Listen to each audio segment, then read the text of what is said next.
बदलापूर प्रकरणावरून आज हायकोर्टाने राज्य सरकारची जोरदार शब्दामध्ये कानउघाडणी केली आहे। हायकोर्टाने या प्रकरणाची गंभीर दखल घेतली आहे आणि सुमोटो याचिका सुद्धा दाखल करून घेतली।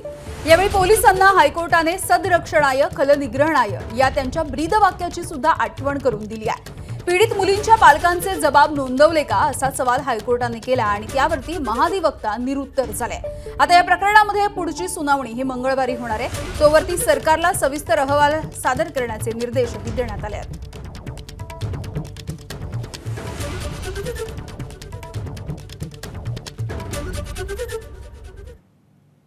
तर कोर्टाने सरकारला नेमकं काय सुनावलंय बघूयात। आरोपीला अटक केली आहे, तपास सुरू आहे असं सरकार म्हणतंय। आयपीएस अधिकारी आरती सिंह विशेष तपास अधिकारी आहेत।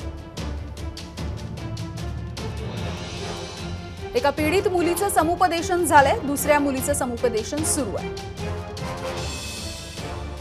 घटना 12 आणि 13 ऑगस्ट रोजी घडली आहे। पालक 16 ऑगस्टला पोलीस ठाण्यामध्ये आले।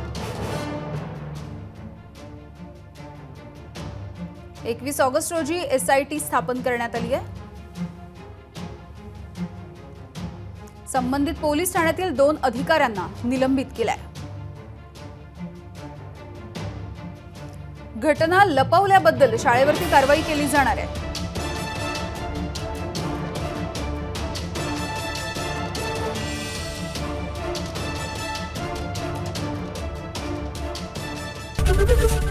एबीपी माझा, उघडा डोळे बघा नीट।